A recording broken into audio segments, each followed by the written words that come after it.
আসসালামু আলাইকুম। জলিজ ব্লগসের অ্যানাদার ভিডিওতে আপনাদের স্বাগতম। আজকে যাচ্ছি আমাদের দোয়ামণি নাচের স্কুলে। সে শিবলু মোহাম্মদের কাছে নাচ শিখে আমাকে বললো, খালামণি চলো যাই। তারপরে বললাম আচ্ছা ঠিক আছে চলো যাই। তার গেলাম, আস্তে আস্তে বের হলাম। আমরা বের হইতেছি তো বাইরে মেঘলা আকাশ, প্রচণ্ড গরম, জ্যাম। আর বাসা থেকে নাচের স্কুলটা খুব একটা দেরি না, মোহাম্মদপুরেই। বললাম চলো হেঁটে হেঁটে যাই। সে হাঁটতেছে, পায়ে ঘুঙুর বাঁধা, তো সবাই আশেপাশে সবাই তাকায় তাকায় দেখতেছে। তো যেতে যেতে আমাদের পড়লো একটা মৃৎশিল্প, একটা সুন্দর একটা শপ।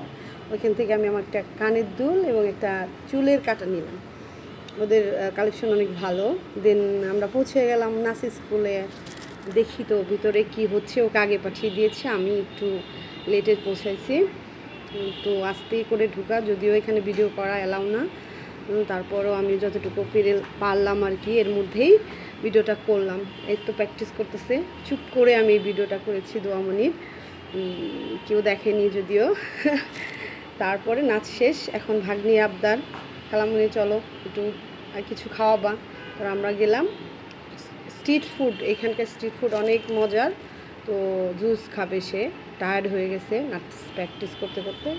তো আমারও প্রচণ্ড গরম লাগতেছে। তো আমরা দুজন জুস খাই। দেখা হবে আগামী ব্লগে। আল্লাহ হাফেজ, টাটা, সবাই ভালো থাকবেন।